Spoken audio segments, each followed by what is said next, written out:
నిషేధిత సంస్థలైన CPI Maoist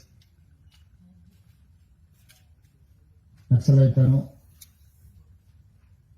ఆయుధాలను అడవిని వదిలి జనజీవన స్రవంతిలోకి రండి అని పిలుపునివ్వడం ద్వారా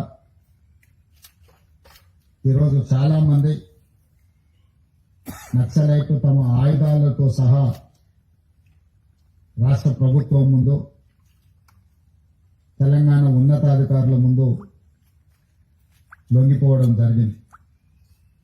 ఈ కార్యక్రమంలో ప్రధానంగా తెలంగాణ డీజీపీ శివధర్ రెడ్డి గారు, ఐజీ సుమతి గారు, brand additional DG Anil Kumar గారు, additional DG intelligence Vijay Kumar గారు, వివిధ హోదాలలో ఉన్న పోలీసు అధికారులు ప్రత్యేకమైన కృషి చేసి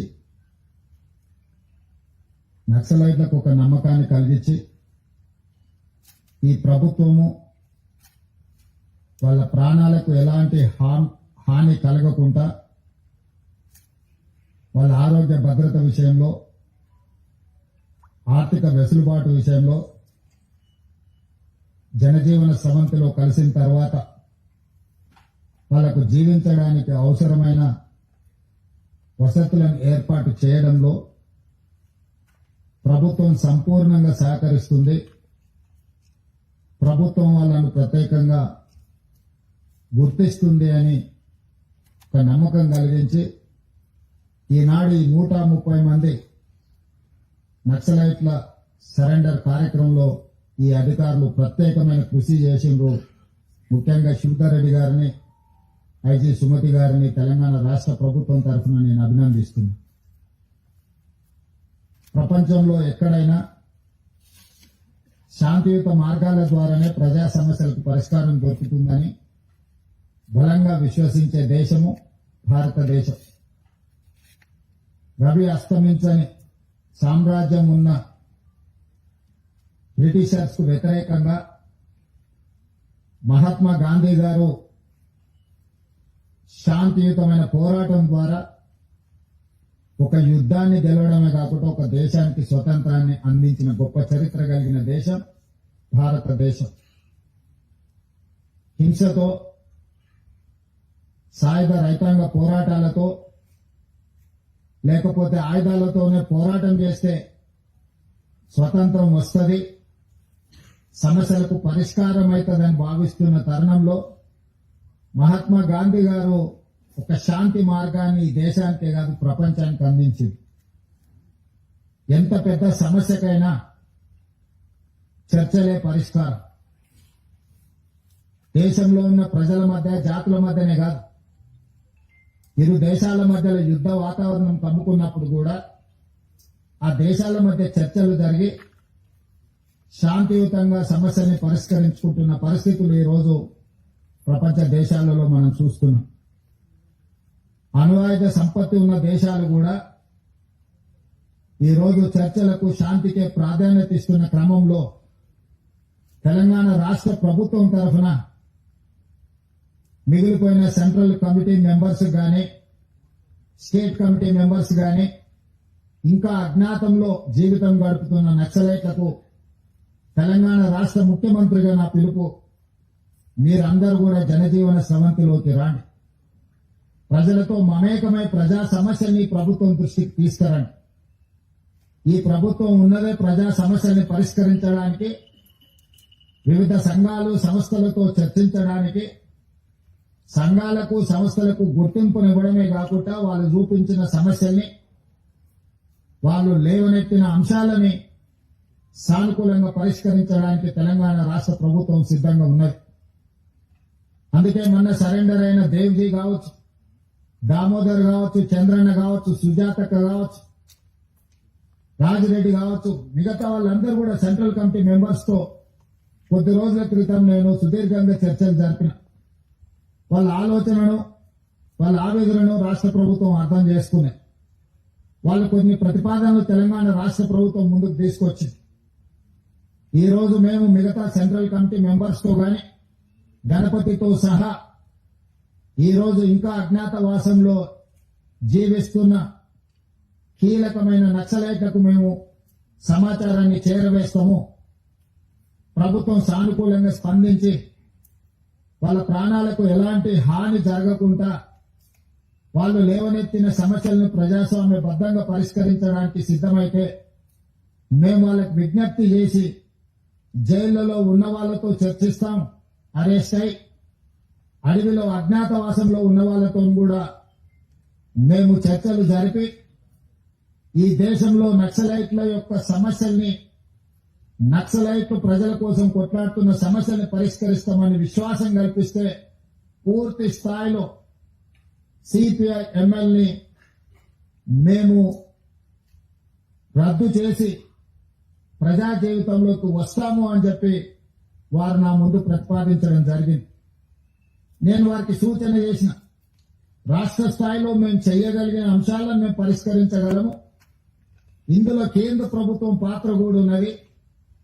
నక్సలిజం అనేది ఒక తెలంగాణ రాష్ట్రానికే పరిమితం కాలేదు. పక్కనున్న ఆంధ్రప్రదేశ్ కావచ్చు, ఒడిశా కావచ్చు, ఛత్తీస్గఢ్ కావచ్చు, జార్ఖండ్ కావచ్చు, మహారాష్ట్రలో కొంత భాగం, కర్ణాటకలో ఇంకొంత భాగం, వివిధ రాష్ట్రాలలో నక్సలిజం వ్యాపించి ఉన్నది. ఇది జాతీయ సమస్య. కేంద్ర ప్రభుత్వంతో మేము మాట్లాడితే గాని నేను పూర్తిగా మీకు హామీ ఇవ్వలేను అని చెప్పి సెంట్రల్ కమిటీ మెంబర్స్ కు, దేవ్జీ గారికి, వారి మిత్ర బృందానికి నేను చెప్పడం జరిగింది. ఆ తర్వాత కేంద్ర హోంశాఖ మంత్రి అమిత్ షా గారి సమయాన్ని తీసుకొని ఢిల్లీకి వెళ్లి తెలంగాణ రాష్ట్రంలో పోలీసులకు సంబంధించిన సమస్యల్ని కేంద్ర ప్రభుత్వం దృష్టికి తీసుకురావడమే కాకుండా ఆ సందర్భంగా సెంట్రల్ కమిటీ మెంబర్స్ ఏదైతే ప్రతిపాదన ముందుకు తీసుకొచ్చిందో ఆ ప్రతిపాదనల్ని అమిత్ షా గారి ముందు పెట్టడం జరిగింది. వారితో చర్చల సారాంశం ఆయుధాలు, ప్రభుత్వ యంత్రాంగము, ప్రభుత్వం నిర్దేశించిన అధికారుల చేతుల్లోనే ఆయుధాలు ఉండాలి శాంతి భద్రతలను కాపాడడానికి. కానీ ప్రజలు ఎవరు కూడా ఆయుధాలు పట్టుకొని తిరగడానికి వీలు లేదు. ఆయుధాలతో సహా ఎవరు లొంగిపోయినా తెలంగాణ రాష్ట్ర ప్రభుత్వం వాళ్ళకు పునరావాసం కల్పించడానికి కేంద్ర ప్రభుత్వానికి ఎలాంటి అభ్యంతరం లేదు. ఎవరు సరెండర్ అయినా వాళ్ళ ప్రాణాలకు, వాళ్ళ మెరుగైన జీవన విధానానికి మీరు హామీ ఇవ్వండి అని చెప్పి అమిత్ షా గారు నాకు సూచన చేయడం జరిగింది. అమిత్ షా గారితో మాట్లాడిన తర్వాత నక్సలైట్ నాయకులతో, వివిధ హోదాలలో ఉన్న వాళ్లతో మాట్లాడితే ఈ రోజు 130 మంది నక్సలైట్లు ఛత్తీస్గఢ్ కు సంబంధించిన వాళ్ళు కావచ్చు, తెలంగాణ కావచ్చు, ఆంధ్రప్రదేశ్ కు సంబంధించిన వాళ్ళు ఈ రోజు వాళ్ళ చేతుల్లో ఉన్న ఆయుధాలతోటి ఈ రోజు వాళ్ళు సరెండర్ అవ్వడం, అందులో 124 అత్యంత ఆధునికమైన ఆయుధాలతో, ముఖ్యంగా 31 AK-47లు, SLRలు, ఇతర అధునాతనమైన ఆయుధాలు, విదేశాలలో తయారైన అధునాతనమైన ఆయుధాలు, 7,000 బుల్లెట్లు, బుల్లెట్ ద్వారానే ప్రజా సమస్యల్ని పరిష్కరిస్తామన్న వాళ్ళు ఈ రోజు బ్యాలెట్ ద్వారా ప్రజా సమస్యల్ని పరిష్కరించడానికి ముందుకు వచ్చి ఈ రోజు ఇక్కడ ఈ వేదిక ముందున్న 130 మంది నక్సలైట్లు ప్రభుత్వం యొక్క పిలుపు మేరకు ఈ రోజు సరెండర్ అవ్వడం జరిగింది. పాత్రికేయ మిత్రులు, ఉన్నతాధికారుల సమక్షంలో వాళ్ళు సరెండర్ చేసిన ఆయుధాలను మీరు చూసి AK-47 SLR, 303 rifles, 9mm pistols, ఇతర ఆయుధాలు, 7,000 బుల్లెట్లు ఈ రోజు సరెండర్ అయ్యే సందర్భంగా వీళ్ళు ప్రభుత్వానికి అప్పచెప్పడం జరిగింది. నాకు తెలిసినంత వరకు దేశంలో ఇంత పెద్ద ఎత్తున ఆయుధాలతో నక్సలైట్లు సరెండర్ అయిన సంఘటన ఇదే అతిపెద్దదని నేను భావిస్తున్నా. మా ప్రభుత్వం 2024 తర్వాత 721 మంది నక్సలైట్లను, దాదాపుగా 250కి పైగా ఆయుధాలను నక్సలైట్లు సరెండర్ అయినప్పుడు ప్రభుత్వానికి అప్పగించడం జరిగింది. సరెండర్ అయిన నక్సలైట్ల చట్ట పరిధిలో వాళ్లకు ఏవేవైతే రివార్డ్స్ ఉన్నాయో, రిహాబిలిటేషన్ కు సంబంధించి ప్రభుత్వం ఏదైతే హామీ ఇచ్చిందో వాటన్నిటిని అమలు చేస్తాం. అదేవిధంగా దేవ్జీ, దామోదర్ చంద్రన్న మాట్లాడినప్పుడు మీరు ప్రకటించిన రివార్డు తక్కువ ఉన్నది. మేము జీవితంలో కనీస అవసరాల కోసమైనా మేము జీవితం సాగించాలంటే కొంత అవార్డును పెంచండి. అదేవిధంగా నివసించడానికి ఇల్లు లాంటి వసతులను ఏర్పాటు చేయండి. ఎక్కడైనా అవకాశం ఉంటే వ్యవసాయం చేసుకోవడానికి కొంత భూమిని ఇవ్వండి. అదేవిధంగా సుదీర్ఘ కాలం అడవులలో అజ్ఞాతవాసంలో పనిచేయడం వల్ల మా ఆరోగ్యం బాగా క్షీణించింది. మాకు వైద్య సహాయాన్ని కూడా అందించమని వారు మాకు విజ్ఞప్తి చేయడం జరిగింది.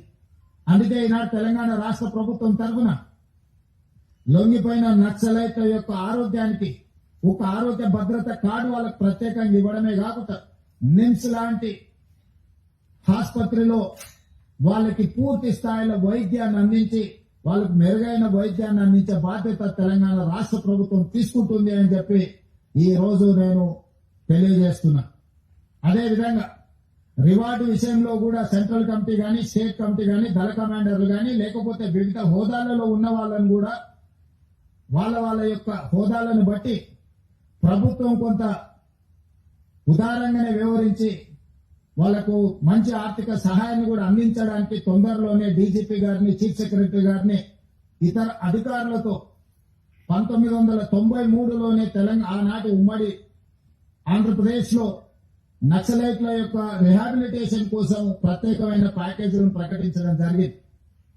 అందుకే ఈ రోజు దాదాపుగా 30 సంవత్సరాలలో వివిధ సందర్భాలలో వాళ్ళకి ఇచ్చిన నగదు గాని ఇతర వసతులను ఇంకా మెరుగ్గా వాళ్ళకి అందించేటట్టు ఈరోజు చీఫ్ సెక్రటరీ, డీజీపీ గారు ఇతర అధికారులతో మాట్లాడి నగదును కూడా పెంచే ప్రయత్నం చేస్తాం. తెలంగాణలో ఉన్న అందరికీ ఇందిరమ్మ ఇల్లు కేటాయించడమే కాకుండా ఎక్కడైనా వాళ్ళకి ఇల్లు కట్టుకోవడానికి స్థలం లేకపోతే వాళ్ళ సొంత గ్రామాలలో ఇంటి స్థలాన్ని కూడా రాష్ట్ర ప్రభుత్వం కేటాయించి వాళ్ళు ఇల్లు కట్టుకోవడానికి కూడా రాష్ట్ర ప్రభుత్వము వాళ్లకు సహకారాన్ని అందిస్తుంది.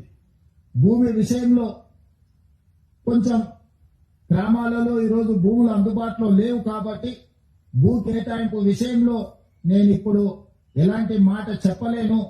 ఉండడానికి ఇల్లు, మెరుగైన వైద్యము, అదేవిధంగా వాళ్లకు నగదు బహుమతి, వీటన్నిటిని కూడా వాళ్ళకు అందించి సమాజంలో ఒక ఆత్మగౌరవంతో కూడిన జీవన విధానాన్ని కొనసాగించడానికి రాష్ట్ర ప్రభుత్వం సంపూర్ణంగా సహకరిస్తుంది. ఇవన్నీ ఏర్పాటు చేసే ముందు రాష్ట్ర ప్రభుత్వం చెబుతున్న ఒకే ఒక అంశం, ఈ రాష్ట్రంలో హింస కుదరదు. హింస ద్వారా సమస్యలకు పరిష్కారం దొరకదు. హింసకు పాల్పడిన, ఆయుధాలను తమ చెంత పెట్టుకున్న చట్టపరంగా ప్రభుత్వం వ్యవహరిస్తుందని అమిత్ షా గారు చెప్పడం జరిగింది. ఈ రోజు రాష్ట్ర ప్రభుత్వంలో ఉన్న సంస్థలే కాదు, కేంద్ర ప్రభుత్వానికి సంబంధించిన సంస్థలు కూడా ఈ యాంటీ నక్సల్స్ ఆపరేషన్స్ లో పాల్గొంటున్నారు. వీళ్ళకి సంబంధించిన సమాచారాన్ని కూడా ఎన్ఐఏ లాంటి సంస్థలు సంక్షిప్తంగా ఎక్కడికక్కడ సమాచారాన్ని సేకరిస్తున్నారు. ఆ సంస్థలు కూడా కఠినంగా వ్యవహరిస్తాయి. కాబట్టి ఈ రోజు అజ్ఞాతవాసంలో ఉన్న నక్సలైట్లకు నా సూచన, విజ్ఞప్తి, నా పిలుపు ఒక్కటే, మనమందరం ప్రజాస్వామ్యంలో ప్రజాస్వామ్యబద్ధంగా ప్రజా సమస్యల్ని పరిష్కరించుకుందాం. తెలంగాణ రాష్ట్ర ప్రభుత్వం ఎల్లవేళలా మీతో చర్చించడానికి సిద్ధంగా ఉంది. అందుకే ఆయుధాలతో సహా మీరు ఈ రాష్ట్ర ప్రభుత్వం యొక్క పిలుపు మేరకు మీరు సరెండర్ అవుతే అన్ని రకాలుగా తెలంగాణ రాష్ట్ర ప్రభుత్వం మీ బాగోగులను చూసుకుంటుంది. కేంద్ర ప్రభుత్వానికి కూడా నేను విజ్ఞప్తి చేసిన, అమిత్ షా గారు కూడా తెలంగాణ రాష్ట్ర ప్రభుత్వానికి స్వేచ్ఛ ఇచ్చిందో, ఆరోగ్యం విషయంలో, ఆర్థిక వెసులుబాటు విషయంలో, నివసించడానికి ఇంటి స్థలము, ఇల్లు నిర్మాణానికి ఆర్థిక పరమైన సహాయంలో కూడా మమ్మల్ని స్వేచ్ఛగా ముందుకు వెళ్లమని అమిత్ షా గారు చెప్పిండు మొన్న జరిగిన చర్చల సందర్భంగా. అందుకే కేంద్ర ప్రభుత్వం సూచన మేరకు తెలంగాణ రాష్ట్ర ప్రభుత్వం విజ్ఞప్తి చేస్తుంది, ముప్పాలపు లక్ష్మణరావు గారు అలియాస్ గణపతి గారితో సహా, ఎందుకంటే కొండపల్లి సీతారామయ్య గారి తర్వాత నక్సలిజంలో అంత గుర్తింపు, ప్రజల యొక్క గుర్తింపు ఉన్న వ్యక్తి గణపతి గారు. 75 సంవత్సరాల పైగా వారి వయసు ఉండొచ్చు. వారి ఆరోగ్య పరిస్థితి కూడా బాగలేదని మా అధికారులు నాకు చెప్పడం జరిగింది. వారి ఆరోగ్యానికి, వారి ప్రాణానికి వారు సరెండర్ అవుతే తెలంగాణ ప్రభుత్వం పూర్తిగా రక్షణ కల్పిస్తుంది. వారితో సహా సెంట్రల్ కమిటీ గాని స్టేట్ కమిటీ గాని వివిధ హోదాలలో అజ్ఞాతవాసంలో ఉన్న నక్సలైట్లను జనజీవన స్రవంతిలోకి రాండి అని చెప్పి తెలంగాణ రాష్ట్ర ప్రభుత్వం పిలుపు ఇస్తుంది. ఈ పిలుపు ద్వారా ఒక మంచి పరిణామం తెలంగాణ రాష్ట్రంలో జరగాలి. ఈ రోజు సాధించుకున్న తెలంగాణను పునర్నిర్మించుకుందాం. మీరందరూ కూడా జనజీవన స్రవంతిలోకి రాండి. తెలంగాణ పునర్నిర్మాణంలో భాగస్వాములను కాండి. గ్రామీణ ప్రాంతాలలో, తండాలలో, గూడాలలో, మారుమూల పల్లెల్లో, అటవీ ప్రాంతంలో ఉన్న గిరిజనుల యొక్క హక్కులను, అక్కడ వాళ్ళ ఆర్థిక స్తోమతను పెంచడానికి ఈ ప్రభుత్వం కట్టుబడి ఉన్నది. ఈ ప్రభుత్వం అన్ని వసతులను ఏర్పాటు చేస్తుంది. కాబట్టి సరెండర్ కావాల్సిందిగా, ఆయుధాలను చెప్పాల్సిందిగా ప్రభుత్వం ఇచ్చిన పిలుపుతో మీరు ముందుకు వస్తారని మా ప్రభుత్వం ఆశిస్తున్నది. आज पत्रकारों से मैं एक ही बात कहना चाहता हूं. कुछ दिन पहले जो central committee members Chandranna, Devji, Damodar, Sujata Kaur उनके साथी मुझे मिलने के लिए आए थे. वो लोग ये सुझाव दिए कि आगे भी गणपति जी अभी जितना भी जो अंडरग्राउंड में है, जो जंगल में जनता के लिए जो लड़ रहा है हथियार लेकर, वो सब लोग अगर राज्य सरकार, केंद्र सरकार सहकार दिए तो उन लोगों को एक भरोसा दिलाए तो वो लोग जनजीवन स्रवंती में मिलने के लिए तैयार है. तो वो चर्चा हुई. उसके बाद में दिल्ली गया हुआ है, गृह मंत्री अमित शाह जी से मैं मिला. जो सेंट्रल कमेटी मेंबर जो प्रपोजल किए वो प्रपोजल उनके सामने रखा. मैं तेलंगाना राज्य में 2024 के बाद हम लोग कुछ कम 700 नक्सलवादियों को सरेंडर करवा लिए. 250 हथियारों को भी वो लोग सरेंडर के. आज के तारीख में 130 लोग, 124 हथियार, उसमें AK-47, SLR, अच्छे वेपन्स हथियार आज सरेंडर किए. 7000 बुलेट्स भी आज सरेंडर में वो लोग हमारे हाथ पुलिस डिपार्टमेंट को हैंड ओवर किए. तो इसीलिए हम जो बात कहना चाहते हैं कि हथियारों से कुछ होने वाला नहीं है. जब आजादी के लिए हम लड़ रहे थे, महात्मा गांधी जी ने एक रास्ता दिखाया. जो अंग्रेजों के खिलाफ हम लड़ाई की, हथियारों से लड़ाई नहीं की, हथियारों से हमको आजाद नहीं मिला है. शांत युद्ध से, शांत पद से हम लोग आजादी हासिल कर ले. एक जंग को जीत सकते, एक देश को आजादी दिलवा सकते. शांति मार्ग से अगर हम लड़े सब कुछ कामयाब हो सकता है. महात्मा गांधी जी ने रास्ता दिखाया. जो महात्मा गांधी जी ने जो देश आज सुकून से जी रहा है, इसीलिए इस देश में कोई इंसान के लिए जगह नहीं है. हथियार लेकर एक आदमी दूसरे इंसान को नहीं मार सकता है. सरकार जब कानून लागू करने के लिए हथियार इस्तेमाल कर सकते हैं, मगर सरकार के बिना कोई आम जनता हथियार पकड़ना इस देश में कोई किसी को परमिशन नहीं है. इसीलिए गणपति जी से लेकर जो सेंट्रल कमेटी मेंबर्स है, जो अंडरग्राउंड नक्सलवादी है, गृह मंत्री जी से मेरी बात हुई. गृह मंत्री जी ने साफ ने ये कहा कि किसी के हाथ में हथियार नहीं रहना. अगर हथियार है, सरकार उनके पीछे पड़ने वाला है. तो हथियार छोड़कर जनजीवन में आ जाओ. तेलंगाना सरकार आपको भरोसा दे रहा है. तेलंगाना सरकार ने आपके हेल्थ के लिए, रीएम्प्लॉयमेंट के लिए, आपको रहने के लिए घर, सब कुछ तेलंगाना सरकार ने आप लोगों को वादा कर रहा है. किसी को भी इसमें जिसको भी तकलीफ है, तकलीफ दूर करने के लिए तेलंगाना सरकार और हमारा अधिकारी सब लोग तैयार है. इसीलिए इतने लोग 130 लोग एक जगह में, मेरे ख्याल से अभी तक इस देश में इतने सारे हथियारों के साथ इतने सारे नक्सलवादी कोई किसी सरकार के सामने सरेंडर नहीं हुए. और मैं खुशी से कहना चाहता हूं, इतने लोग जो जनजीवन में आगे जंगल छोड़कर हथियार सरकार के हाथ में दे दिए, ये खुशी की बात है. आगे भी अगर कोई भी बचा है, साथ सेंट्रल कमेटी मेंबर्स, कुछ बड़ा नेता लोग है बोल के हमारा अधिकारी दिखाए कि वो 7 है 70 है, मुझे पता नहीं. मगर हर किसी का मेरा गुजारिश एक ही है, हथियार से आप जीवन नहीं कर सकते. हथियार से दूसरे इंसान को आप डरा नहीं सकते. हथियार से आप कुछ चलाने के लिए कोशिश किए तो कोई फायदा नहीं है. इसीलिए आज जो कार्यक्रम हो रहा है, हम जिसको मदद किए वो सब लोगों के आज जिसमें भी जो लोग हैं आपके पुराना साथियों को आप एक ऐलान करो कि वापस आके जनजीवन में मिलने के लिए ये सरकार आपके सरकार है, आपके उम्मीद से सरकार बना हुआ है। हम डेमोक्रेटिक प्रोसेस में not with bullet we can do miracles with ballot. तो बैलेट में आप आ जाओ। चुनाव में जो राजनीति में जो पॉलिटिकल पार्टी से आप वो पॉलिटिकल पार्टी के प्लेटफॉर्म के ऊपर आप चुनाव लड़ सकते और पब्लिक के जो तकलीफ है दूर भी कर सकते।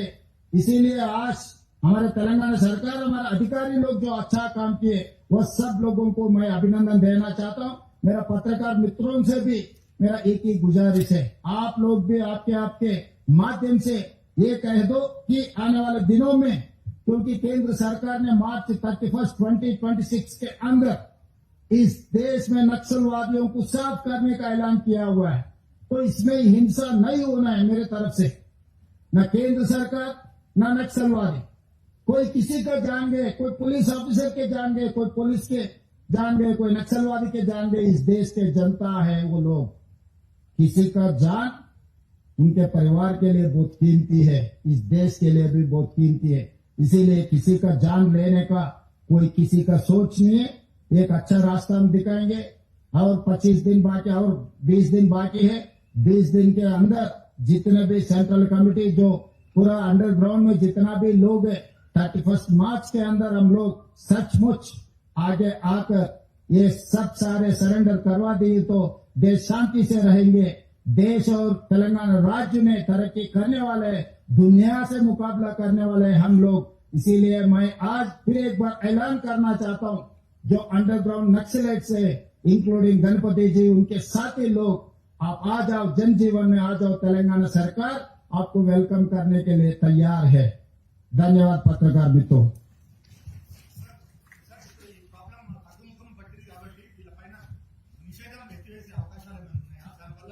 లేదనుకున్నప్పుడు నిషేధం ఉన్న సమస్య ఎక్కడిది? నక్సలిజమే లేదు. నక్సలైట్ జనజీవన స్రవంతిలో కలిసిన తర్వాత నిషేధం ఉన్నా నిషేధం లేకపోయినా ఒకటే అంశం. సో ఈ రోజు వాళ్ళు ఇంకా ఉన్నారు అని అంటే ప్రభుత్వాలు నిషేధం కొనసాగిస్తాయి. వాళ్ళు పూర్తిగా జనజీవన స్రవంతిలో కలిసి ప్రజాస్వామ్య బద్దంగా వాళ్ళు పనిచేస్తున్నారంటే అది నిషేధం ఉన్నా లేకపోయినా ఒకటే. కాబట్టి నిషేధం అనే అంశమే చర్చ ఇక్కడ కాదు. వాళ్ళని జనజీవన స్రవంతిలో కలిసి ప్రజాస్వామ్య బద్దంగా ఈ రోజు ప్రజా సమస్యల కోసం వాళ్ళని ప్రయత్నం చేయాల్సిందిగా తెలంగాణ రాష్ట్ర ప్రభుత్వం విజ్ఞప్తి చేస్తుంది. ఈ ఒకవేళ నక్సల్స్ అంతమైతే వరారావు లాంటి వాళ్ళు, అది మరో గాదే ఇన్నాయ లాంటి వారిపైన కేసులు ఎత్తిస్తారు. వరారావు, గాదే ఇన్నాయ లాంటి వారిపైన కేసులు ఎత్తివేస్తారా? ఇవన్నిటిని కూడా ఎత్తివేయగలిగిన కేసులుంటే ప్రభుత్వం సానుకూలంగా స్పందిస్తుంది. దాంట్లో ఉన్న క్రిమినాలిటీ గానీ, మర్డర్ కేసెస్ గానీ, ఇతర తీవ్రమైన నేరాలు ఉంటే ప్రభుత్వాలు ఎత్తేసినా కూడా న్యాయస్థానాలు ఊరుకోవు. కాబట్టి ఆ case by case, person by person కేసులను పరిశీలించడం జరుగుతుంది. అవసరం అనుకుంటే దానికి ఒక ప్రత్యేకమైన కమిటీని ఏర్పాటు చేస్తాం. ఒక్కొక్క కేసును ఒక్కొక్క వ్యక్తి యొక్క ఆ కేసు తీవ్రతను బట్టి ప్రభుత్వం చర్యలు తీసుకుంటే ప్రభుత్వం సానుభూతితో ఉన్నది, ప్రభుత్వం సానుకూలంగా ఉన్నది. సమస్యల్ని పరిష్కరిస్తాము. కేసులు ఏమైనా ఉంటే చట్ట పరిధిలో ఎత్తేయడానికి అవకాశం ఉన్న కేసులను ఎత్తేయడానికి ప్రభుత్వం సిద్ధంగా ఉంది. ఎస్,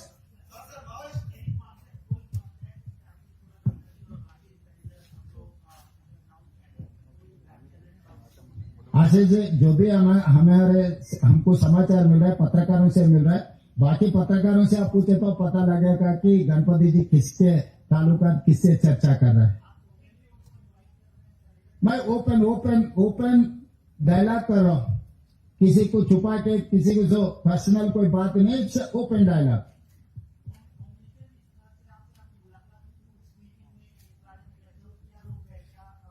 तो जो गृह मंत्री से जो चर्चा हुआ है साफ साफ मैं दिखा है, क्योंकि इसमें कोई होम मंत्री जी और किसी का कोई अलग अलग इरादा कुछ नहीं है.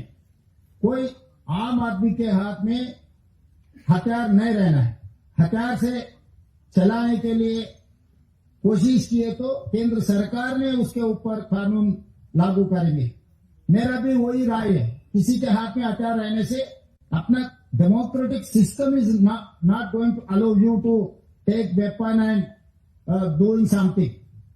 సార్ సీఎం గారు మీరు ballot from the print sir Deepika from the print ఈ 125 మంది ఛత్తీస్గఢ్ రాష్ట్రానికి సంబంధించిన వాళ్ళని what treatment are going to give sir will they be sent to Chhattisgarh or our police will deal with them according to the process? Definitely we will see, we will examine what is their interest. We don't know. They wanted to stay in Telangana, they wanted to go Chhattisgarh. If they wanted to go Chhattisgarh, we will initiate a dialogue with the Chhattisgarh government. Otherwise, if they wanted to settle here, definitely we will examine with proper approach.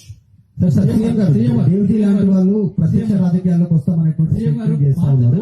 అట్లాంటి వాళ్ళపైన March ఎవరు మాట్లాడు? CM గారు ఇక్కడ మార్చి 31st అనేది కటాబిట్ చాలా short గా ఉంది. దీన్ని ఎక్స్టెండ్ చేయమని చెప్పి సెంట్రల్ హోమ్ మినిస్టర్ కోరడం జరిగింది. అంటే చర్చలు జరిపారు. లేదు, అట్లాంటిది ఏం చర్చలు జరగలేదు. వారు పెట్టిన అంశాన్ని నేను మీకు చెప్తా ఉన్నాను. అదే మీరు మీడియా మిత్రులు అమిత్ షా గారిని అడిగితే ఏమైనా మీకు సమాధానం కోరుకుండొచ్చు. సార్ ఒకటి సార్ దేవ్జీ లాంటి వాళ్ళు ఆ ప్రత్యక్ష రాజకీయాలకు వస్తామనేటువంటి స్టేట్మెంట్ చేస్తా ఉన్నారు. అట్లాంటి వాళ్ళ గురించి ఏం మాట్లాడతారు? మీరు ఇప్పుడు జనజీవన సంస్థలోకి రమ్మని చెప్పి స్టేట్మెంట్ చేశారు. వాళ్ళు వస్తే వాళ్ళ పైన నిఘా ఉండదా?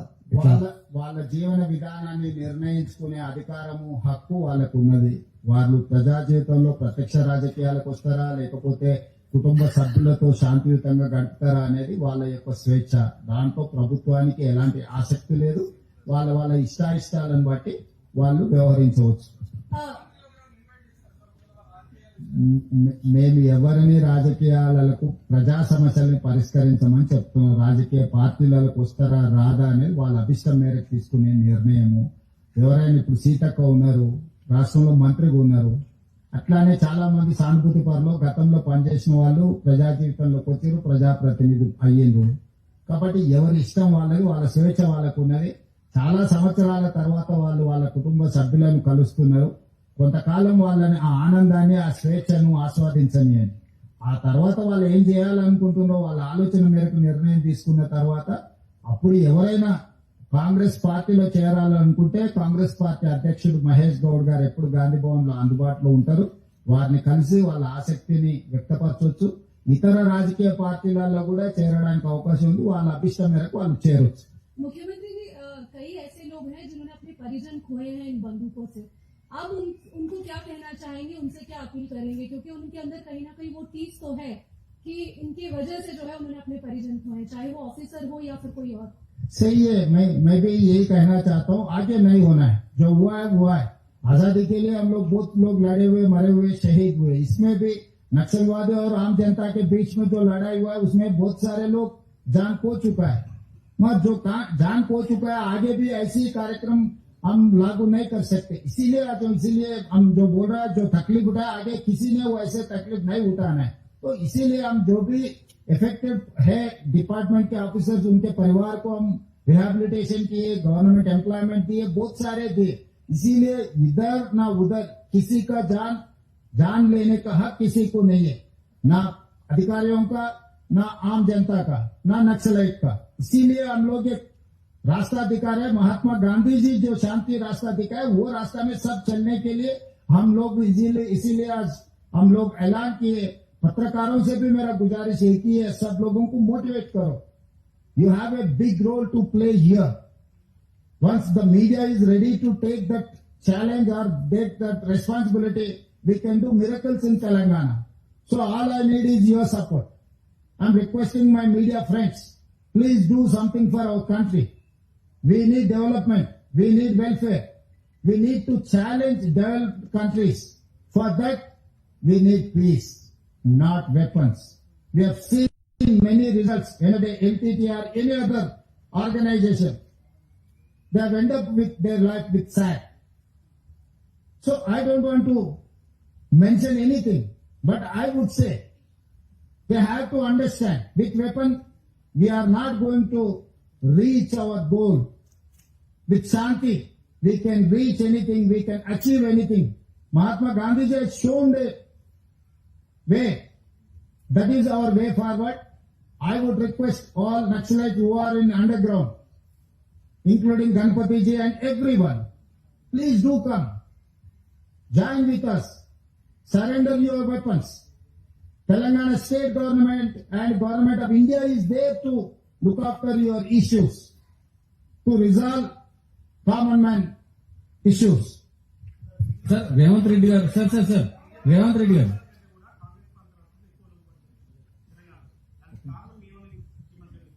ఏమైనా నమ్మకం విశ్వాసమే. ఈ ప్రభుత్వంకి మేము లొంగిపోతే మాకు రక్షణ ఉంటుందని భావించినప్పుడు వాళ్ళు ముందుకు వస్తారు. మహారాష్ట్రలో కూడా ఫడ్నవీస్ సమక్షంలో కొంతమంది సరెండర్ అవ్వడం జరిగింది. ఈ రాష్ట్రం ఆ రాష్ట్రం మధ్యలో పోటీ కాదు, ఇది ప్రజలకు మేలు జరగడానికి నక్సలైట్ల తరఫున ప్రభుత్వం తరఫున ఒక సమన్వయం చేయడానికి ప్రభుత్వాలు ప్రయత్నం చేస్తున్నాయి. ఏ రాష్ట్ర ప్రభుత్వం చేసినా అది మంచిదే.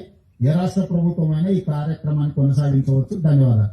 సార్ రేవంత్ రెడ్డి గారు, సార్ ఒక నిమిషం సార్.